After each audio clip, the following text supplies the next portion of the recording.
Today's episode is brought to you by Stamps.com.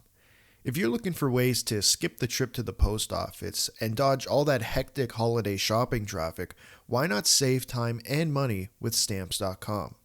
Stamps.com lets you compare rates, print labels, and access exclusive discounts on UPS and USPS services all year long. It just makes sense, especially if your business sends more mail-in packages during the holidays. Whether you're selling online or running an office or side hustle, Stamps.com can save you so much time, money, and stress during the holidays. Access all the post office and UPS shipping services you need without taking that trip.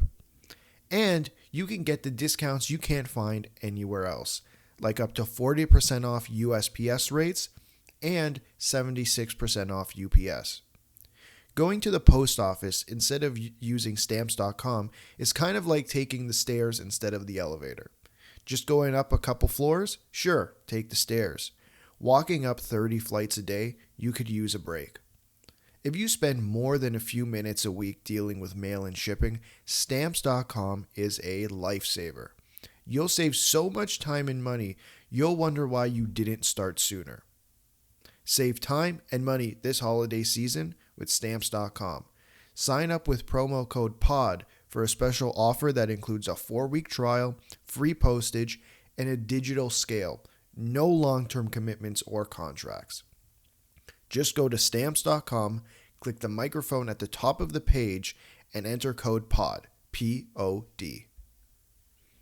Alex, we're back.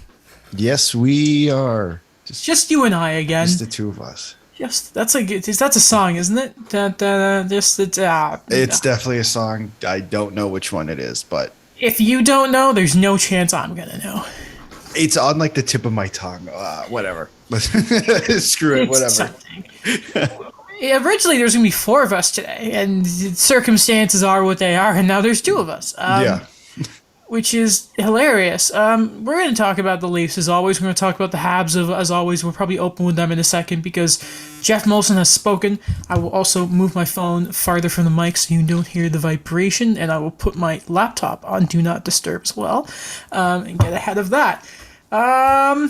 Anyway, yeah, and we'll also sort of, maybe have a little look at the Rod Brindamore stuff, Brendan Lemieux suspension, Evander Kane, those little nuggets. First off, we just want to give our condolences to the people in Oxford, Detroit for the school shooting that just happened. I know a few on the show, Ellers, have sort of talked about it and shown their support. So first off, our sort of love to everyone there. A tragedy. And something that happens far too often. And it's just such a shame. And of course, going past that, as we sort of said with the stuff like Kyle Beach, it's a difficult turn to go off of, but it's one we make all the less. And we'll start today, Alex, with the Montreal Canadiens, who continue to just change. Geoff Molson spoke. He had a press conference. We're going to get to a lot of the points and sort of maybe just to have a look at some of the draft history in Montreal, because the drafting and developing was a big part of his press conference. First off, I want to ask you, what was your biggest takeaway from that press conference? So the biggest takeaway for me from that press conference, I'd have to say, is it seems to me like Gordon is going to be I don't want to say the guy in charge, but honestly, it sounds like he's going to be the guy in charge, where he's going to be more involved than, let's say, Brian Burke or Brendan Shanahan, as a guy above whoever they decide to pick as GM. And I think what that does is, Jeff Gordon, we talked about last episode, really smart guy, Bruins, Rangers. I think if he can come to this with a plan, I think maybe it's better that he kind of takes control in a way. Yeah, and that's, I think, was the biggest sort of thing to come out of the press conference. The biggest idea was it looks like Montreal are very much going with a 2-headed beast sort of running the organization, and it really does feel like it's Jeff Gordon's world. It's interesting because it is sort of a loophole with the must have a francophone Quebecois. No, I don't know exactly. It's because I think saying Quebecois and francophone are very 2 different things, but it is the requirement of having a francophone GM. And they will do that, as we know, That was made very clear again in the press conference. But you have someone from the Boston area, as we said last episode, running the Montreal Canadiens, which is something I didn't think I'd ever say in my life. But it's whoever they hire, and we'll go over some candidates in a little bit, actually. Right now, I don't think anyone has said this guy is the front runner, but it's the guy people keep mentioning. Even if it's a guy like Danny Briere, who, for example, hasn't had a lot of experience, towards the NHL level, of course, running the Mariners, the ECHL team of the Bruins. He's gotten a bit of sort of good praise from them. It's interesting to sort of see. And apparently, at the time I think that team launched, there was some affiliation with the Rangers. So in case anyone's wondering where would the connection be with Gordon, the way the hockey works, that's where you see it. But there are lots of good candidates. And think we can start with one of them before we continue looking at everything else here. First off, because I want to get him out the way, because I don't want too much focus beyond this guy, because I don't think he should be the GM. Okay. Patrick Waugh made it very clear the other day that he's interested in the position. And I don't know about you. Let's see, first I'll ask you, what did you make of, I think we all saw it coming, but sort of just how public he was and how he didn't show up. I think he didn't show up to the Ramparts practice. It doesn't surprise me. I think he was public before. And I'm trying to remember when I think it was around when Claude Julien got fired, right? Because those rumors did come up that he would take over as head coach. Obviously, it ended up being Ducharme. I'm not surprised. Now that I know Jeff Gorton is in place, I really don't think Patrick Waugh would work well in Montreal, because he, like we kind of saw it in Colorado, he likes to do his own thing. Yeah, what he wants. Right. It's the ego there. By all accounts, Jeff Gordon's a very sort of to himself, very quiet guy. I mean, we didn't know about this until last Saturday. I just don't think that relationship would work. Not to mention, I think Waugh's going about it the wrong way.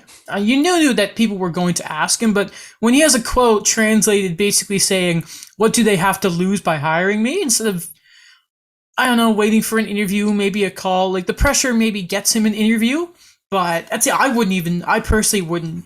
I mean, they got Jonathan Marchessault to talk about. Did you see that? No, what? So I woke up today and Jonathan Marchessault, first off, he denied that you need a French GM, which... let's just an argument again for another day, but it's never going to change. And then he said Patrick Waugh is the guy they should hire. And then I immediately closed Twitter because I'm like, no, let's not do this. That seems to me like an NHL player knowing it's a bad idea and saying it on purpose. That's an NHL player that's it's just Jonathan Marchessault. That just seems pretty him. He just pops off every once in a while. It's like, what the Habs should do. Was he the player who popped off in the Instagram comments a couple of years ago? Okay. Yes. Low-key lippy guy, Jonathan. So actually, when you look at it, it's pretty funny. Looking back at the press conference with Geoff Molson. There's so many Jeffs. Geoff Molson, Jeff Merrick not involved, but still, there's just so many Jeffs. There were sort of three pillars that were really the team need to improve upon. First off, better drafting. Better player development. I think we can, and I'm going to bring up a point about this in a second. And better support for its players on the team so they can be at their best. Now, stemming off from that, this is something I think that, for me, besides the sort of hockey stuff, I think off ice, this is an extremely important thing I think the Canadians are planning to do. They're apparently putting together a medical team that's going to be purely focused on the mental health of its players. We obviously know what's happened over the past year with Jonathan Drouin, Carey Price's situation. He, by the way, skated again this week, so you love to see that. No equipment, but still another step in his recovery. But I just thought that was... Also, diversity was another thing he sort of mentioned. Again, we'll talk about that in some hirings possibly a little later. But I just thought that was a very cool thing for Geoff Molson to come out and say, and I thought it was very much a sort of ahead of the game sort of concept for the Habs, if you know what I mean. I think it's a good trend to set. If there was a team to implement something like this, it was Montreal, considering, number one, the pressure on the players from the media and the fans, and obviously, it is incredibly high. And number two, having two star players go through or take time off because of mental health issues. There really was no better team to do it. Also, it's a very important thing to do. We know that when you're okay mentally, you're going to do better. And it's not a matter of, you're not trying to fix, like, I think we have to clarify that it's not about fixing the player.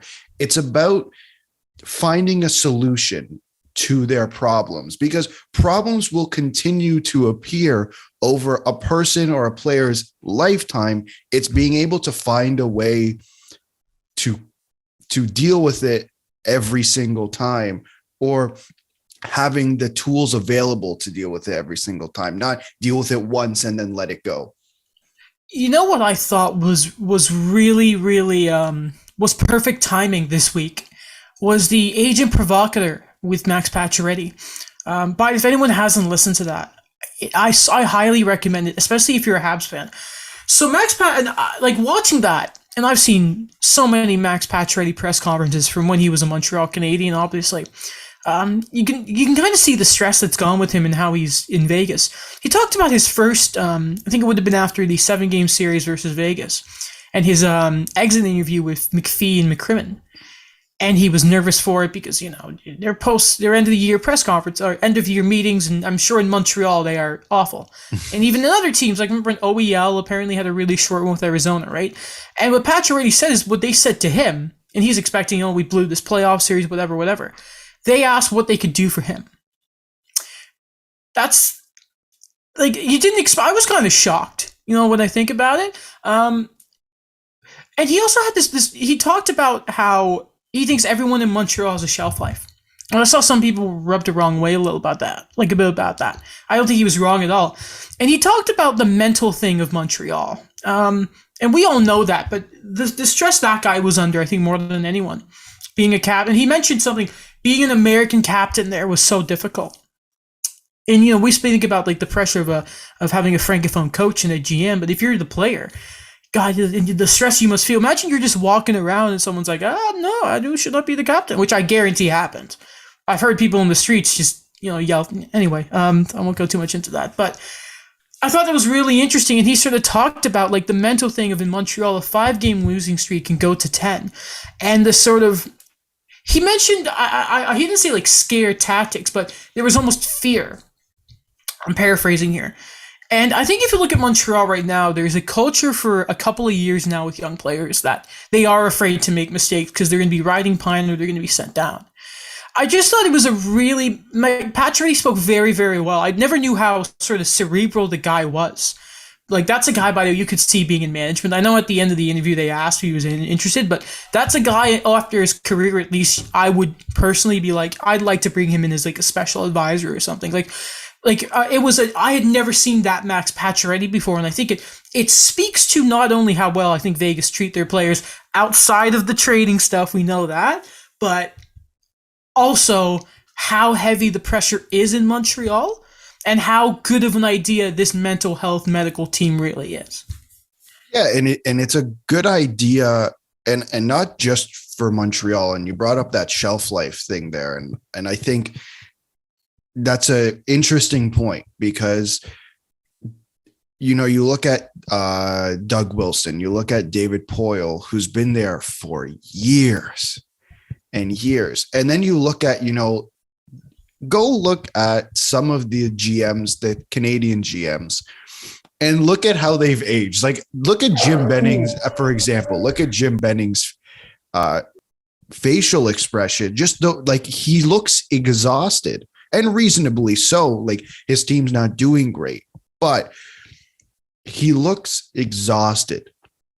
So the shelf life, I agree with the mental health team. I think it's a good thing for every team to do, just because you're going to get the best out of your players. There's literally nothing to lose, literally nothing to lose by implementing this.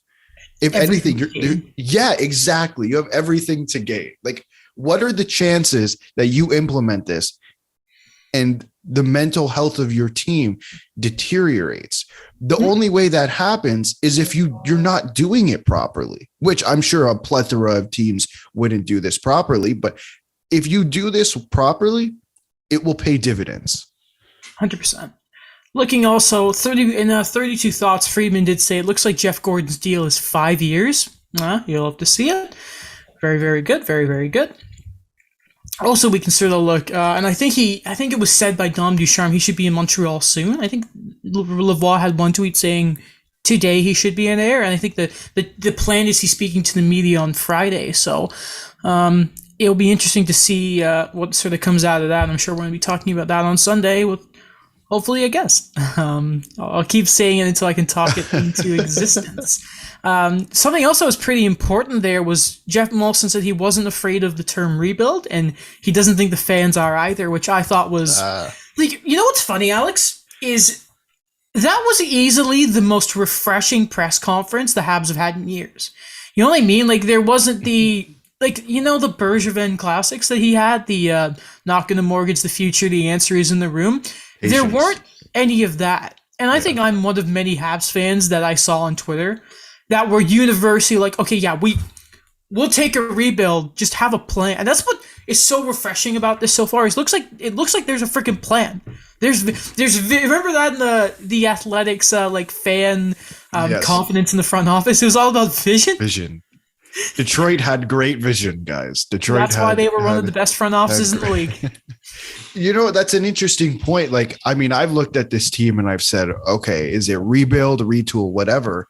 But again, if you have a plan, that's the most important thing. And again, we look back at Marc Bergevin's career as a Montreal Canadian, and we can split that up into two because there was these 2 5-year rebuilds kind of. I mean, we can have a discussion about the success of them, but there needs to be a plan. Like, I think that's the most important thing, like you said, because a team without a plan is going to be in disarray. And we look at teams across the league. Let's take Minnesota, for example, where, you know, for years they were this middling team with no identity, no plan, no nothing. Bill Guerin comes in, Kaprizov comes to North America, and then this summer he buys out Brian Suter and Zach Parise out of nowhere. But my guess is it's part of a plan. Mm-hmm. So a plan is very important in anything. Oh, 100%, man. So going back to drafting and developing very, very quickly here. So I can't remember, Alex, you might have heard this. I can't remember if you were still on the FaceTime with Mike and I, or if I said this after you left and it was while he and I were playing Halo. So I went through, actually, first off, before I show you that, this is Marc Bergevin's record, by the way, during his entire time as Habs GM. So his regular season record, and if I've put overtime losses into the same category as losses, because that's what you should do, he finishes with a record of 344 wins to 346 losses. So at the end of it, he has a losing record. Wow. So, and you got to remember, too, there was a 2 or 3 division titles in there. So you got to remember, they were that bad some years. And if you look at post-PK Subban's trade, and remember, they won the division the year after that, he still finishes with a record, get this, overtimes in the loss category, 181 wins, 215 losses. That's surprising. Like, maybe it's just me and you'd have a better grip of the last 10 years of Montreal, but to hear him have a losing record in both categories it was very surprising. You got to think of it like this, right? So the year that got Subban traded was when Price was bad. They finished like 9th last. You think about the 17-18 year, they finished 4th last. You know, 24th technically the COVID shortened year. The 18th place last season, and then how bad they are to start this season. It is, and remember, Bergevin claimed it was the retool, and maybe you can say that's why the record's that bad. But yeah, it is kind of, when I first was doing the maths, and I I double checked, and I was watching Tim and Friends, and they brought it up, and I took a screenshot of it so I could check what I had, and it was right. So my math is on. Okay. Shout out. But yeah, it's not great. So, and if you want a little bit of a nugget to do with drafting and developing, Alex, you're gonna love this. Okay. So I went through 2012, which was Bergevin's first draft, to 2018. I've left 19, 20, and 21 aside for this purpose here, because, you know, some of those players might just be making the roster and all that. Fair enough. Okay, so between 2012 to 2018, they drafted 50 players. How many do you think played a minimum of 50 NHL games? Okay, I don't know. I have their draft history up, so I'm just gonna take a guess here. It's under 10 for the team or in general. What do you mean? Like, yeah, who they? Mikhail Sergachev have played. Oh yeah. It's any player how they end up going. Yeah. Is it 10? It's 11. Okay, close. In fact, what's really, really funny is 2015 has 0. 2017 has 0. Now, I will say there are some exceptions before I keep going. Paling, I think, is at, and I made this a couple days ago, so there might be another game in here. Paling's at 37. Juleson's obviously at 48, but no longer with the team. K.O. Fleury was at 41. Pizzetta has started playing this year. He's at 10. Caufield, obviously, is the 2019 draft, I'm pretty sure. But he has 25 regular season games, 20 playoff games, but still. Now, if I go back and I tell you of those 11 players who've played at least 50 NHL games, how many are still on Montreal's roster today? Okay, so let me think about this. 12, 13, 14, 15, 16, 17, 7 years of drafting. How many players are on the roster now who have played 50 regular season hockey games? So I want to say Lehkonen was drafted during that time, right? Maybe he was, maybe he wasn't. Okay, so I'm going to pick Lehkonen as 1. I think that's it, man. Like, I'm looking at the roster. Brendan Gallagher was before. Drouin was not drafted. Yep. Anderson, like, the only other one, no, it has to be just Lehkonen. So it's three. First off, it's 3 players. 3 of 50. Okay. To give you context, Alexander Romanov. Yes. Right at the cutoff. Wow. Yeah. Okay. Arturi Lehkonen. Yes, as you're right, that's a very good one. And don't forget, drafted in 2014, the only player of that draft who has played more than 50 games, Jake Evans. Okay. I didn't. You know what? I thought of Romanov. I wasn't sure if he had played 50 games, but yeah. Yeah, he did it last year. I think he played all but 2. But for an example, so the players, for example, we've had Galchenyuk, who's a ghost, Charles Hudon, who is now in Syracuse in the AHL team for Tampa. McCarron has split time between Nashville and Milwaukee. Jacob De La Rose is in Sweden. Sven Andrighetto's in the Swiss League. Victor Mete's in Ottawa. Sergachev, 2-time Stanley Cup champion with Tampa Bay. Jesperi Kotkaniemi's on the list. We all know how that went. So there you go. I just thought I'd give you that cheeky little nugget of how their drafting has been. Not great. 3 players and 50 picks. So I'm just scrolling through, and I'd have to do the math, but I have this gut feeling that Marc Bergevin has gotten more out of his 2nd to 7th round picks than he has out of his 1st round picks. He has to. Well, think of it. Who's a 1st round draft pick on the roster right now? I'm thinking Caufield and Paling off the top of my head. Between who he has drafted. Yeah.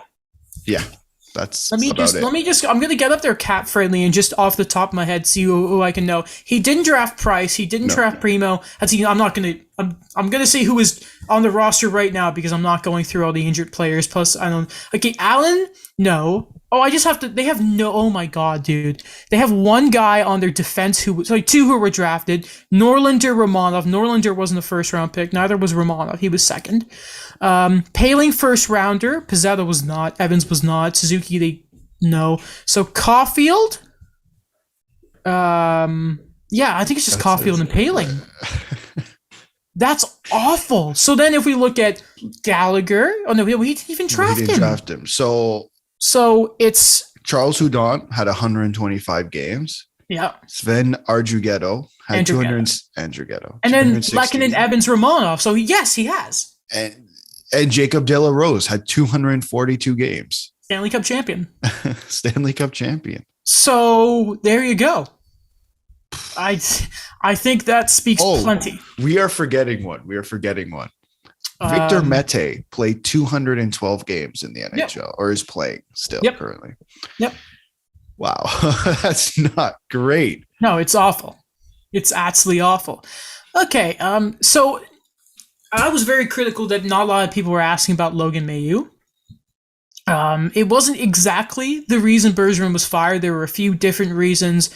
No one asked, as of right now, whether his rights are being kept. Now, there was one quote, and the quote was, "The Mailloux situation will lead to a better place in the future," referring to planned organization and educational initiatives.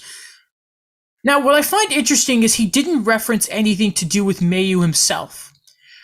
I feel like maybe when Gordon, if no one asks Gordon if they're renouncing his rights or not, maybe the journalists sort of thought that it would be something like we ask him. Because what I was telling you is do you ask, are you planning on renouncing his rights? And if not, what you would do is you make sure you can get an answer out of it. Because you don't want to do a yes or no. Like they teach you that golden rule. Never ask a yes or no question. But then you add to that, my follow-up to that would be, if you are not renouncing his rights, what have you done to date to work with Logan? Because he's obviously not playing right now because he's banned for the rest of this year. As in this 2021, not the full, you know what I mean, right? And, they did say he was going to work with it. Like when all those press conferences happened after the draft, one of the things that I believe Molson and Bergevin and co said was that they were going to work with Mailloux, right? Like I'm not getting that wrong. So that would actually be a really good question.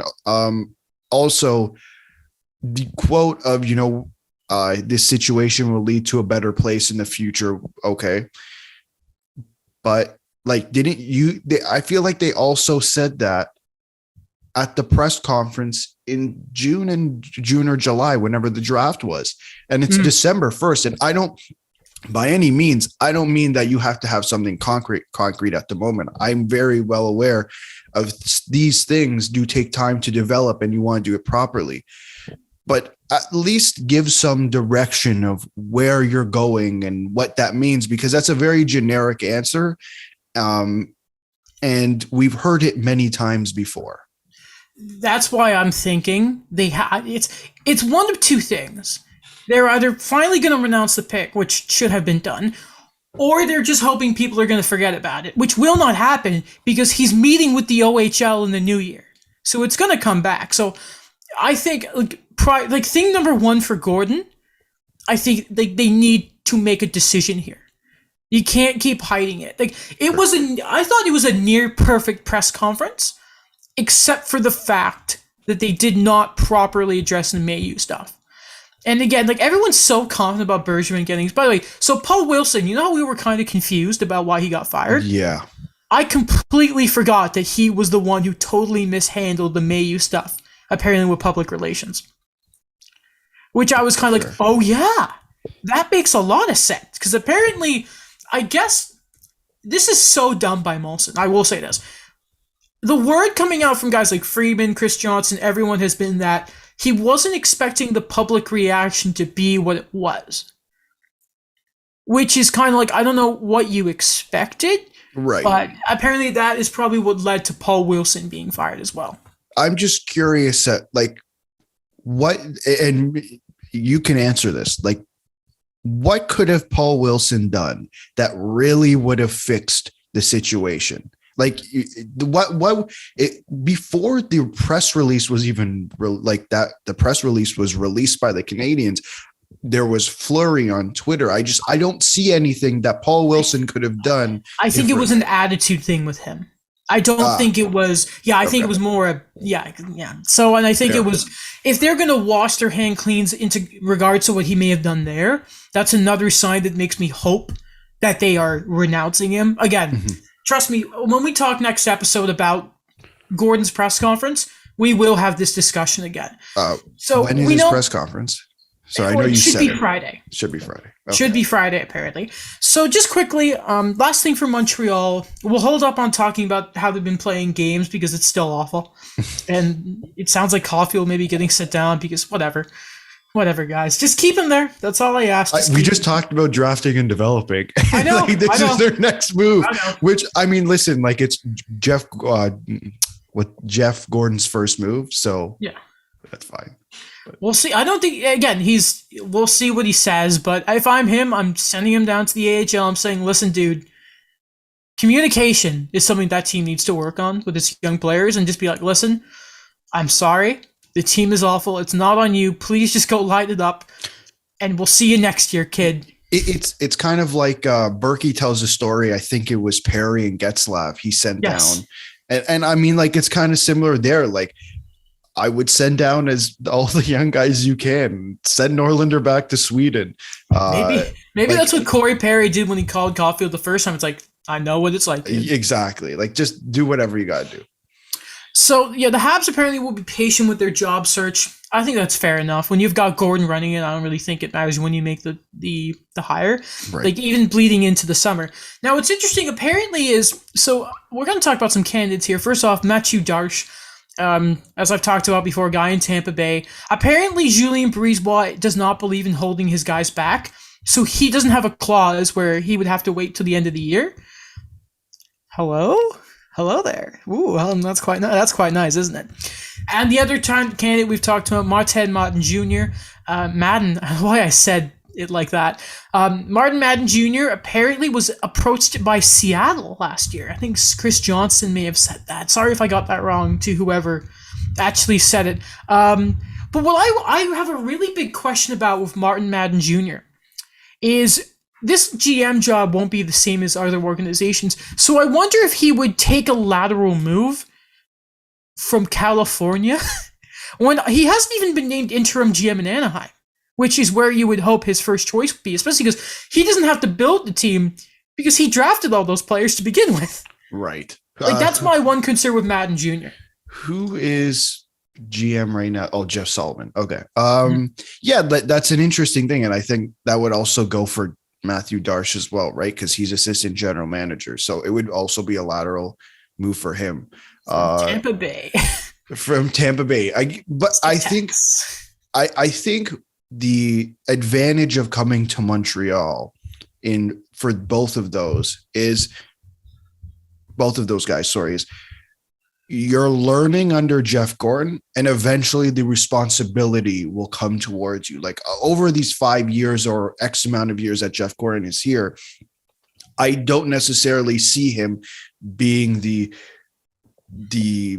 guy there. Like, eventually I have a feeling that we're trying to get to a point where there is a self-sustaining general manager, not Jeff Gordon and a general manager.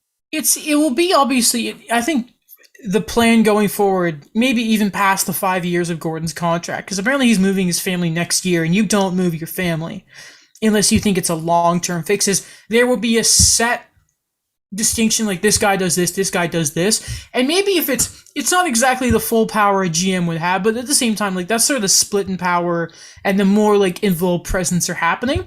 So maybe if it's not the full power of a GM, it's still where the league is going, and maybe you could say it's still more sort of sway over the organization that you have in your current role. Something else, I think Chris Johnson, again, I'm so sorry if this is someone else and I got this wrong.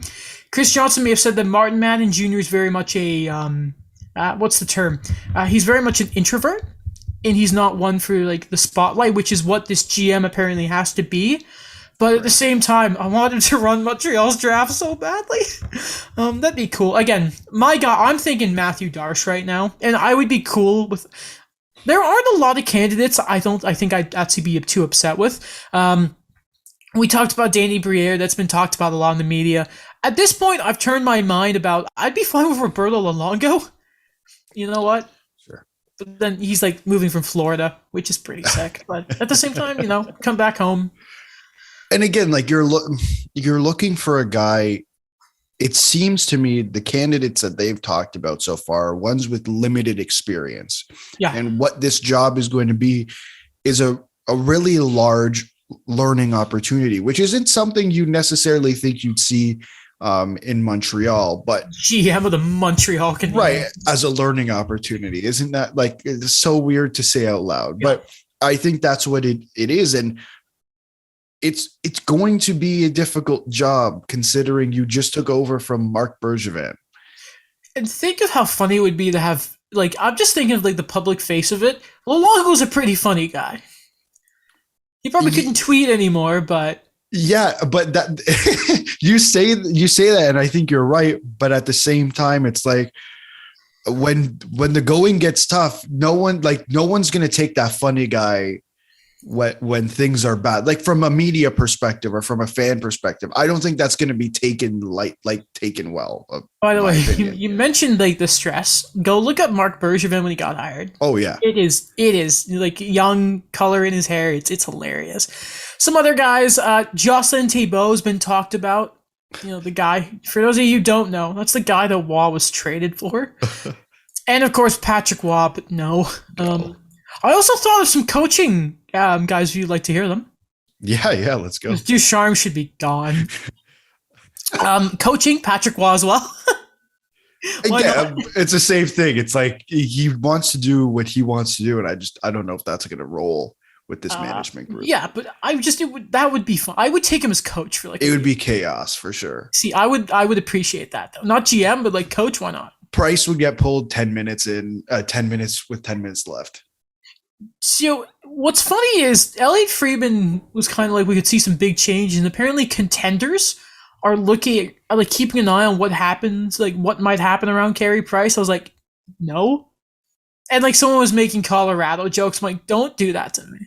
You'd obviously, I would imagine you would have to take at least 2.5 of that back to keep him like at least if I'm making a trade for Carey Price, I'm not taking it unless he's around Markstrom's range. But more likely you'd at least try and hold back half of it. But I just thought that was really interesting, that it feels like if Friedman's saying big changes are coming, that's very worrying, as in like stressful. It's good for the sake of the team. But another guy, Pascal Vincent, who is the assistant in Columbus. He previously was the head coach of AHL Manitoba. That's obviously Winnipeg's affiliate. Stéphane Julien, who is the head coach and GM of the Sherbrooke Phoenix.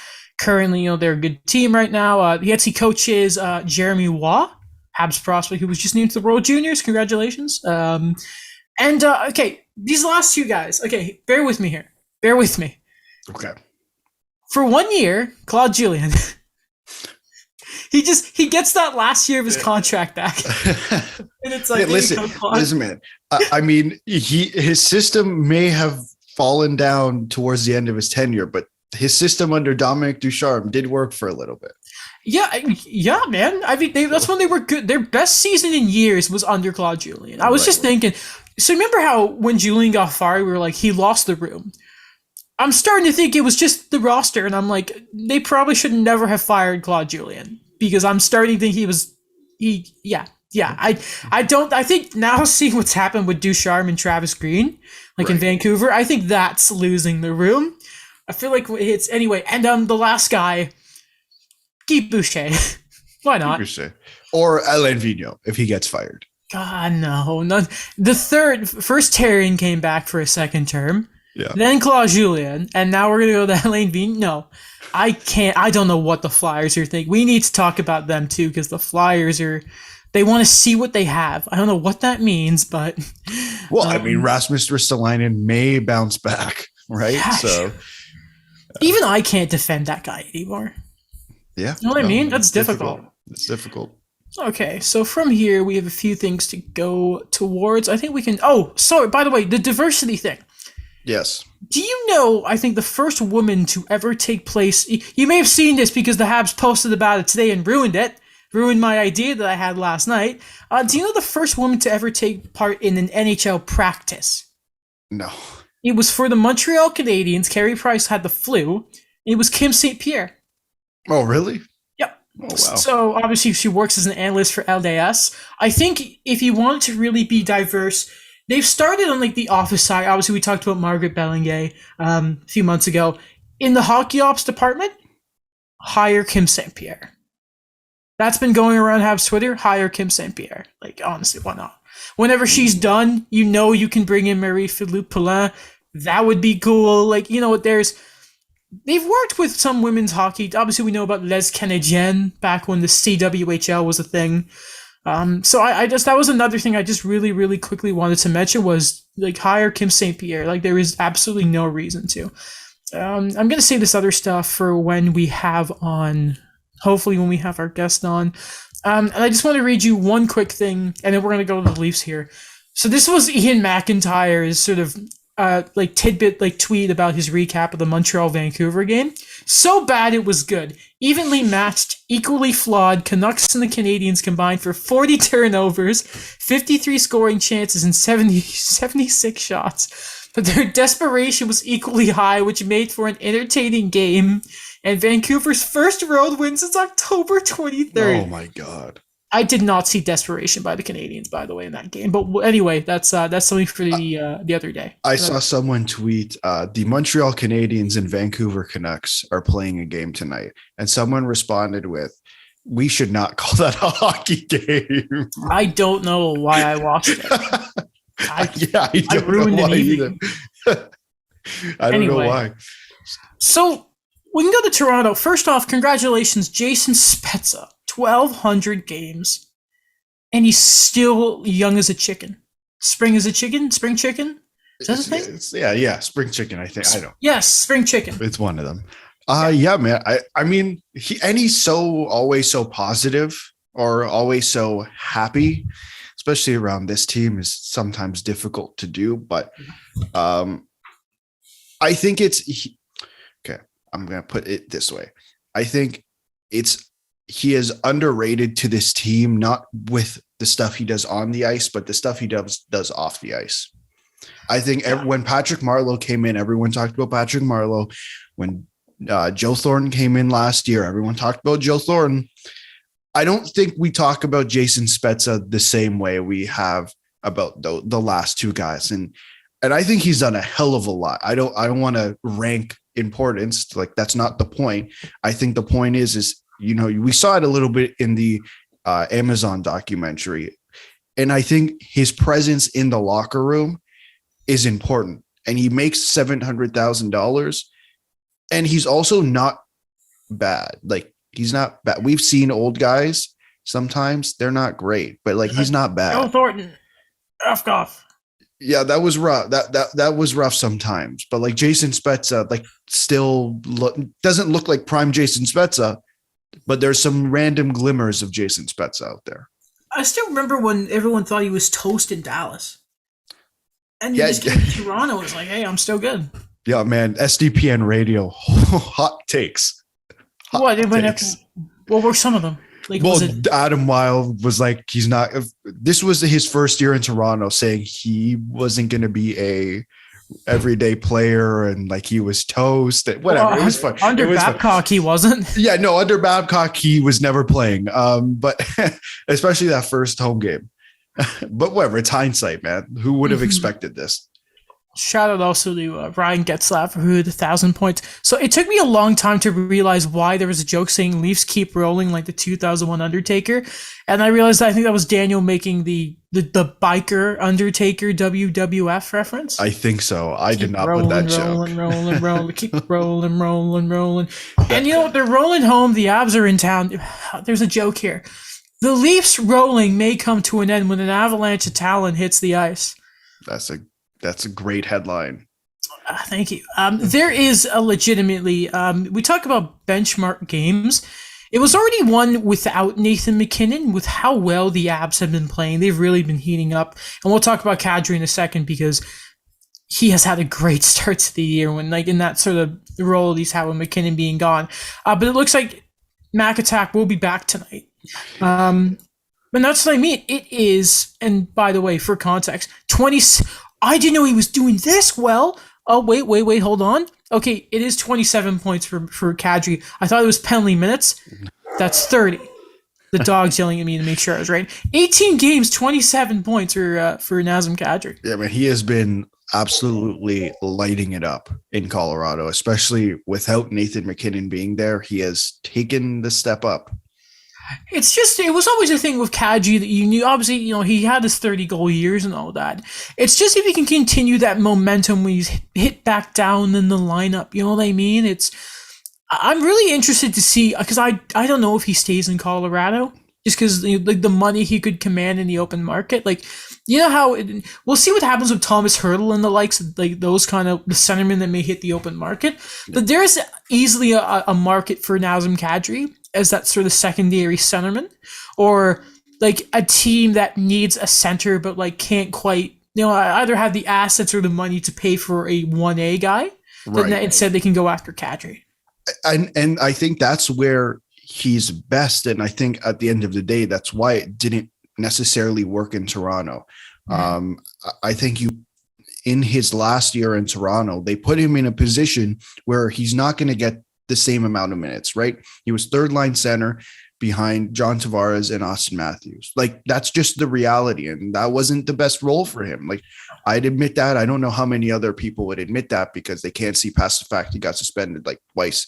He's been suspended 3 out of 4 playoffs. Like, I don't know what else we're supposed to talk about there, but whatever.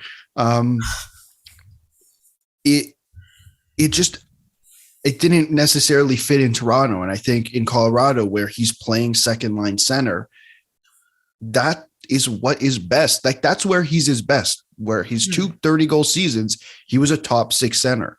And I think for any team that does get him in the offseason knows they're getting a solidified top 6 center who has the ability to score 30 goals. But know that if you don't play him in the top 6, you're not getting the most out of him. Like, I don't know why that's so difficult to understand. Early prediction, Philly. Really? You know what? It fits their mold. You know who I was thinking? This is a hot take, and it's really bold. Okay. I want you to think about expiring centers this summer. Okay. One team in particular, they're about to lose one of the best centers of their generation. Their generation. Who am I forgetting? It's obviously not Timo Meier, because he's good, but he's not that good. Best centers of his generation. One of. Not he's not top, but he's been damn good. Wait, okay, no, I was about to say Philly, but no, like, because Giroux, but no. Who am I not thinking? Cross-state rivals.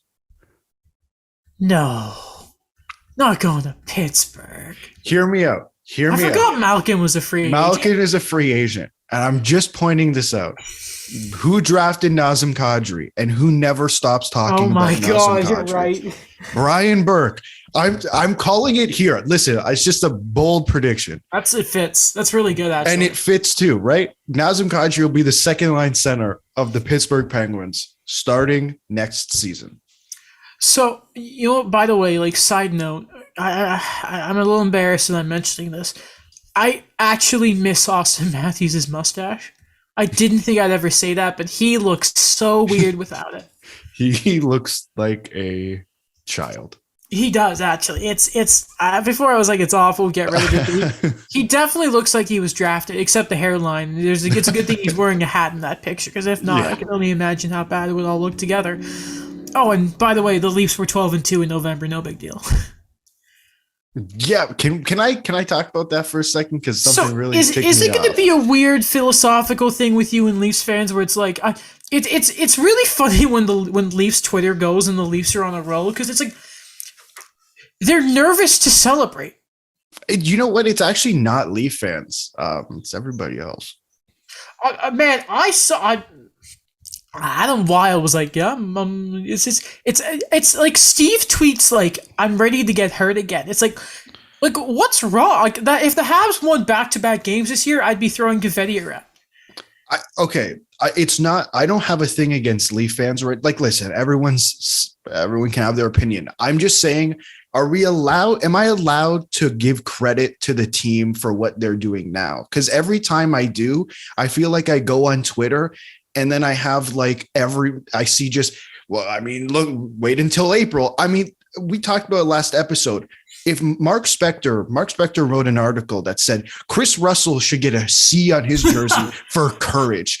I promise you, if Mark Masters or Luke Fox Jukebox ever wrote an article like that about a single Leafs player, Twitter would absolutely explode.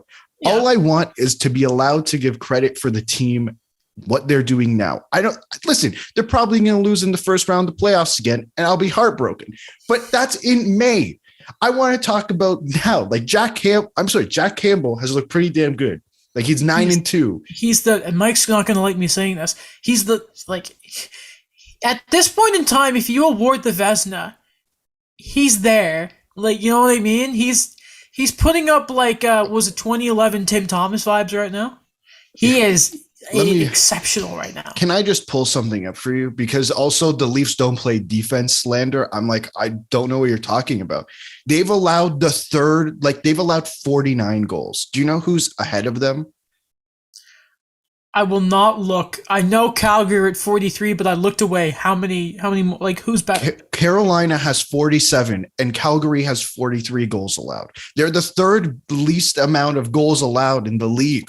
They also have the sixth best goal differential, which is pretty good. This makes no sense. How? Like, this is in my first time in history I'm seeing this, and now I'm not allowed to say Jack Campbell's good.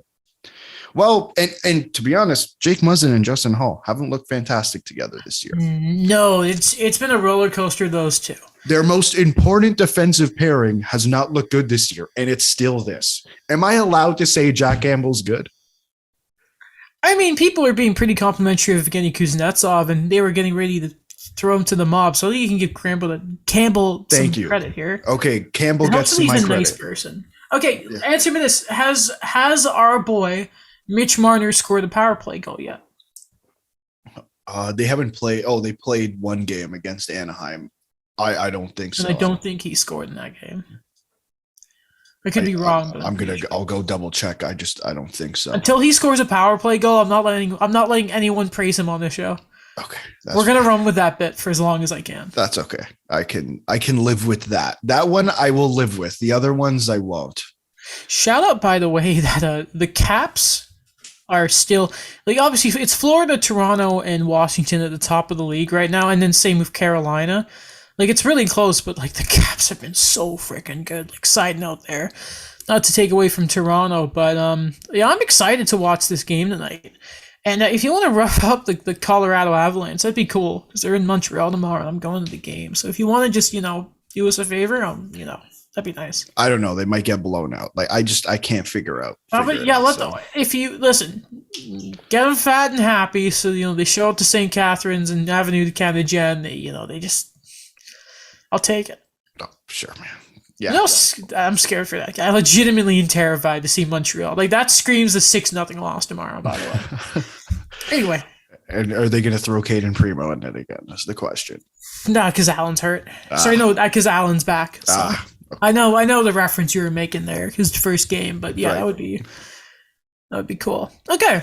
I think we can keep going here. We'll hold off about Troy Terry and that, as well as the World Junior stuff, because Canada got their stuff announced today. And I'm sure next episode we're going to talk about Brand Clark not being on the team, because one thing, I feel like every year when the World Juniors comes around, everyone's kind of like, everyone turns into experts of the CHL all of a sudden. But Brand Clark not being, and we'll talk about with Daniel, I just want to say, Brand Clark not being on the team is outrageous even to me. And I don't like saying, like, this guy should be on the roster. It's kind of like Alex DeBrincat-ish. Yeah. Like, I don't know much about the CHL. My CHL knowledge is limited, I imagine, compared to Daniel's. Yes. But, like, I mean, even I know, like, Brand Clark should be on the team. Like, even the people on Twitter who I know watch the CHL are genuinely confused at why Brand Clark is not on this team. You know what's not been talked about a ton? What is that? Maybe it's because I'm not a baseball guy, but the fact that we maybe, like, the MLB might be having a lockout. Yeah. I know. That's very quiet. That's the thing. I've seen Alan Wall Street about it a couple times. God bless him. I love him. I love Alan Walsh. Okay, anyway. Where are we going? Where are we? Jack Hughes, 8-year deal. The AAV is $8 million. That is a little rich. I get like listen, they've got it's rich. It's rich. It's rich. Listen, he's an exciting player. The only thing that hurts with Jack Hughes is, he had the hot start last year, and then, the Devils are bad. He was really great to start this year. We all remember when he threw his stick into the crowd for that celebration when Patrick Kane forgot how to play defense. The Blackhawks, period, don't know how to play defense. Yeah. And then he got hurt. I have a feeling, like you got him, first overall pick, lots of skill, and that there's a reason he went first overall and he was so highly thought of. But it feels a little rich. There's this sort of the last few, if you're thinking of RFA contracts, Georgiev, Kaprizov, a lot's been made of how little NHL games they've played. But you know what? He has a higher ceiling than Nick Suzuki. So I get that he made more. Like, I think if you saw what Nick Suzuki got, if you're Jack Hughes, you can say, oh, well, I want more. And he did. And he was going to get more than Hischier probably. So like, I get why they made the deal, though. Right now, that's a rich contract. Yeah, that is quite expensive. He actually is making $750,000 more per year than Nico Hischier. I mean, listen, man, that guy came in confident this season. Just ripped the Canucks. Ripped the Canucks on Tim and Friends, and I loved his interview with Friedman and Merrick. Yeah. It's a little rich right now, but I think because it's 8 years, it has that ability to age so well. Yeah, 100%. Like Sidney Crosby's. How funny is it that Sidney Crosby makes less than $9 million still? Yep, it's something else. It's insane. I just think of that sometimes, and I'm like, it's so good. Best player to ever play the game. Sidney Crosby? Yeah, 100%. 100%. Just look at. We talked about it before. We'll have it again when he retires. The thing is, I'm a little congested. Trying not to breathe too hard into the mic here because that would be awful. A good player, not as good as Sidney Crosby, not even as good as his brother, to be honest. Mikko Koivu will have his number retired by the Minnesota Wild on March 9th. Yeah. Good for you, but I like Saku better. Fair, man. I don't mean to trash him. I just thought we would take the moment to just acknowledge because it's a hell of an accomplishment, and it's better than retiring a number for the fans. Yeah, fair. No, man, that guy Mikko Koivu he was there for a while, and then he had that weird stretch in Columbus, and then left, and it's like so close. You can never forget about that. Like, and also another sort of we're gonna go a little quick here because we still have some stuff to talk about. The Stars are heating up, so I thought, we were rough on him about the Riley Tough stuff, but Dallas been turning around since, coincidentally enough. And apparently, I think it was is today Tuesday? No, it's Wednesday. So yesterday, he would have totally coached his 2,500th game, 2,500th game, which apparently is the most in NHL history. So congratulations to Rick Bowness. That's a hell of an accomplishment. That is a hell of an accomplishment. I did not realize he had coached that many games, but wow, good for him. It's just because he's been an assistant for so long, right? So yeah. I guess people were just, it's when I saw that, I'm like, wait a minute. He's only been the head coach for and then you're like, oh, wait a minute. Yeah, he's been an assistant for years now. So that's rough. Okay, also some more stuff from 32 Thoughts. I'd say first off, because we haven't mentioned this because we stopped recording, Evander Kane has a new agent. It's Dan Milstein, because his old agents are suing him. That is a horrible situation, but so it is what it is. I laughed out loud this is thought number 5 from Elliot. There are 2 questions on Evander Kane. First, is there anything that isn't public? Teams need to be worried about. If the answer is no, we move to what is his salary. If it's the current $7 million, the market is very limited. If it's 3.5, San Jose have let teams know they're willing to eat half. The market grows and potentially even more if a third team is involved to lower the hit. Now, here's the important part. A reminder that Kane has a 3-team trade list. Yeah. And like many players, he manipulates it so that it's hard to move him. For example, I believe one of the teams is Winnipeg, and we know that's not happening. I laughed so hard. It was just Just an odd thing. It was an odd thing to put in there. But I For assume those that Winnipeg may was not in there. know, didn't end well there. Famous picture of Dustin Byfuglien flipping him off. Yeah, no, I don't know if Winnipeg wants him back. I don't know. Absolutely not. Like I think they're going pretty well right now. I also don't know why Kane would not want to help facilitate a trade, like, because we don't have dick. No, but the thing is he's saying that his teammates, he's still good with his teammates, but it doesn't seem like that. Like the perception, and I don't know, I'm just making assumptions here, but the perception from the interviews I've listened to from Sharks players, it just doesn't necessarily seem that way. So why would you want to stay in a place where you're not necessarily liked? Like, it's not good for you and it's not good for the team. And they're doing a lot better, the Sharks. By the way, 12 points in 16 games, Erik Karlsson. He's back. I just want to mention that. Okay. Where else? So Brendan Lemieux, he got his suspension. It is 5 games. Okay, I'm also going to read another snippet from 32 Thoughts. 5 games for biting someone. Because the back half of this is kind of annoying. So Brendan Lemieux, 5-game suspension. The league explanation video inferred that there was an aggressive defense as to what could be proven. The cut is, remember this part, please, Alex.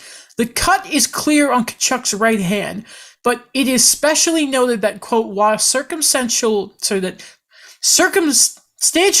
evidence supports the argument Lemieux may have bitten Tkachuk multiple times during this fight, we are limiting our review of the incident to the bite that occurs almost immediately after the player falls to the ice. That is to the left hand. Quote, due to a lack of evidence, this decision does not include an analysis of how Tkachuk ended up bleeding from his right hand.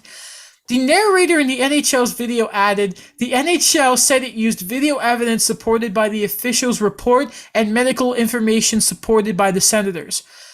By keeping the suspension under 6 games, an arbitrator doesn't get involved. The only appeal is to the commissioner. Can I just say, I know they have to release all this stuff and they got to say all this stuff. How ridiculous it is that they're talking about biting. Can we, like, is that not more than ridiculous?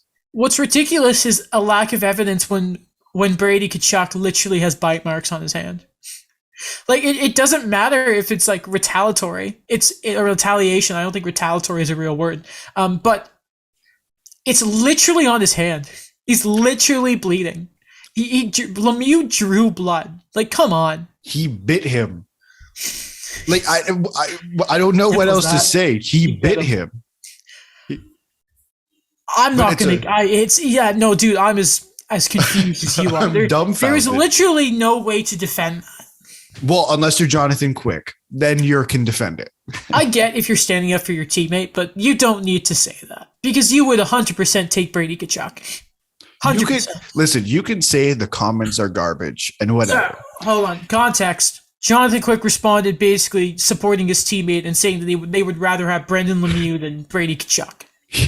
But okay. I don't even think that was like the craziest part of that quote. I think the craziest part of the quote is when he goes, well, I have my opinion of what happened. It's like, what do you mean? He bit the man. He literally bit the man. What other opinion can you possibly have other than Brendan Lemieux bit Brady Tkachuk? Man, he just didn't. Maybe that's why he didn't say it, because it's like, yeah, you shouldn't have bit him. Yeah, but he's a good teammate. He bit a man, but he's a good teammate. I don't know, man. I don't really know. Kind of like, I don't know how the NHL can be so cocky about the officiating. So Rod Brind'Amour gets upset at the end of a game to Washington. It's a late game penalty to Sebastian Aho. And he kind of loses it on the bench. And in his post game, he said, quote, it's a tough way to end the game. It was a great game, a great hockey game. What are you going to do? But he's losing it on the officials, right? So something else from 32 Thoughts here. The explanation came from an October 18th memo sent to GMs and coaches indicating the league has, quote, already seen several instances of head coaching head coaches making unacceptable public comments, critical of officiating, and video replay. We know that Brind'Amour got a fine last year in the playoffs, and the fine is a minimum of $25,000. And apparently, going into this season, that violations in that would minimum now be $25,000.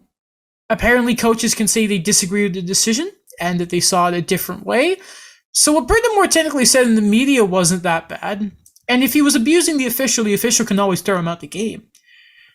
But again, it's just the nerve of the NHL to be like, listen here, we obviously, you know, we don't want to try to say, right? It's the fact that every ref seems to call the game a different way and there's different standards every night, and that basically you can't critique them, otherwise you're going to fine them a quarter of like $100K.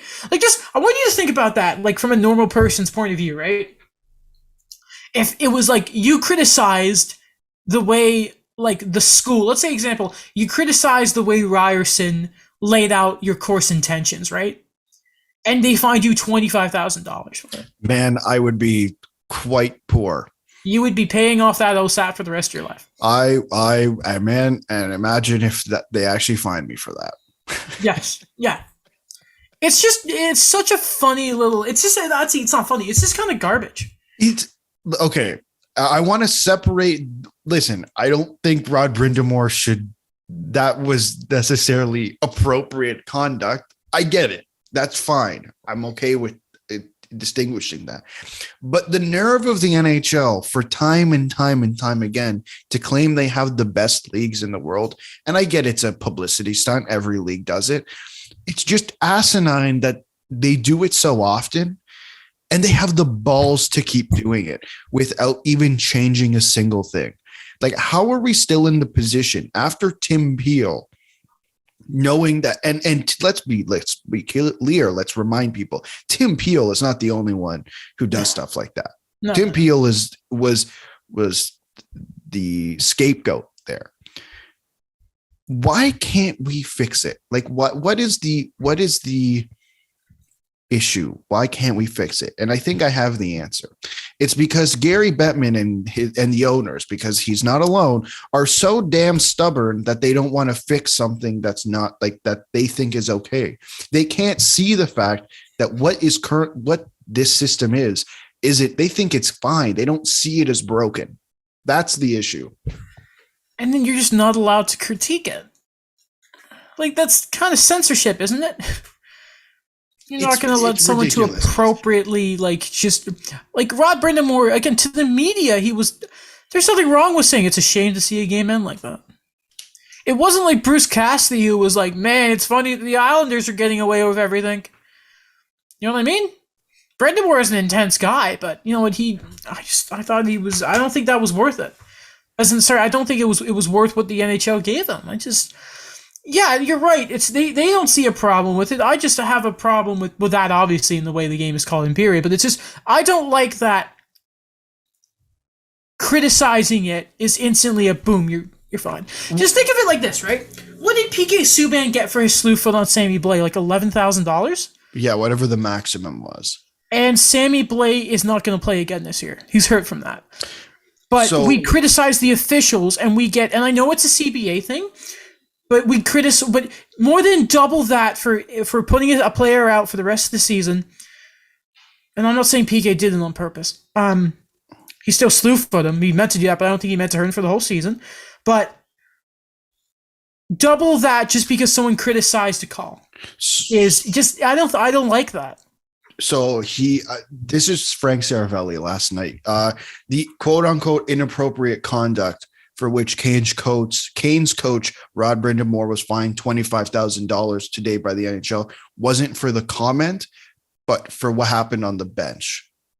So, yeah. I'd like to know exactly what he said, or was it? Did he call the ref an idiot? Did he swear at him? Because players do that. I don't know why a coach can't. I can't lip read very well. He very much swore at him. I can tell you that by watching the video. They swear at players. Remember who was the ref that told Brendan Gallagher to F off? That happens every other shift. Yeah. I don't know what he said. Whatever. I'm not entirely sure what he said. But remember when Colton Parayko was behind the net and the mic caught up, like the ref saying, "You got to move the puck," and he's like, "I can do what I want."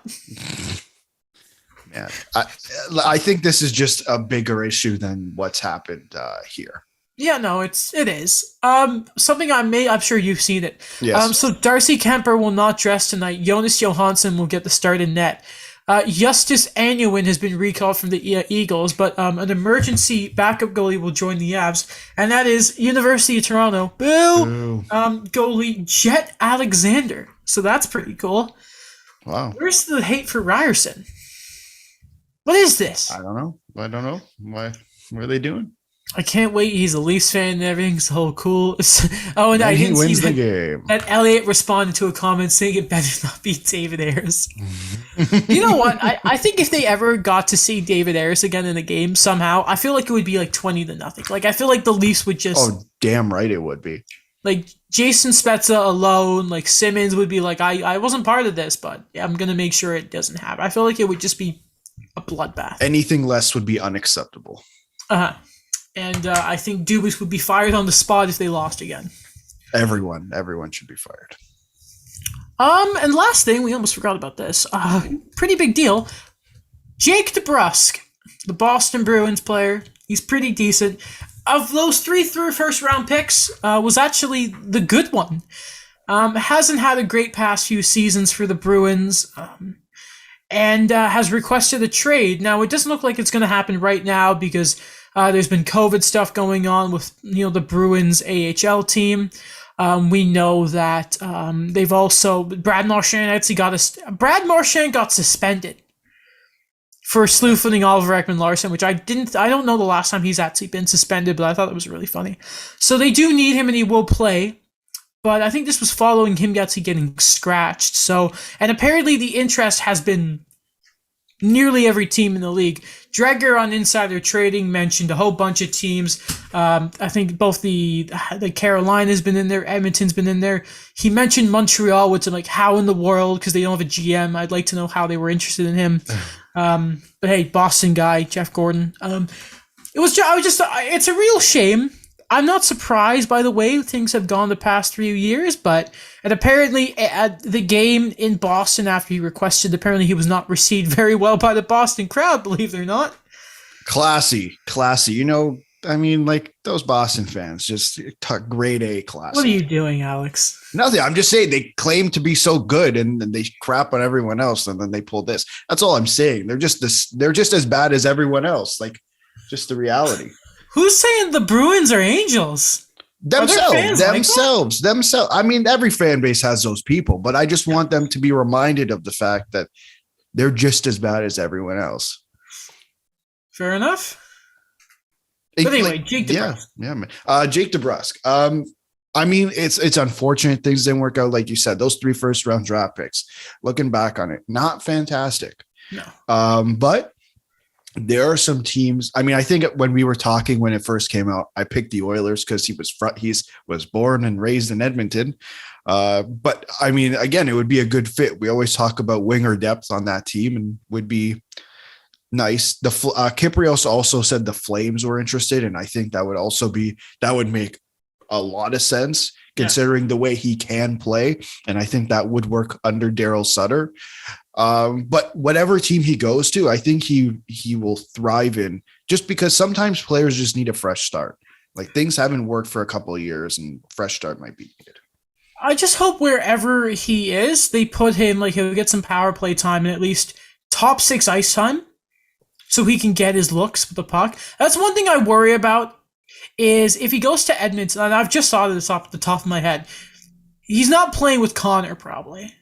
Because who's on that right now? It's him, Leon Draisaitl, and who's the third guy? Puljujarvi sometimes? Yeah, Puljujarvi. And then the second line's Nugget Hopkins. I know it's new, just don't judge me. Nugget Hopkins, Hyman, and probably Yamamoto? I will double check on Yamamoto, but yeah.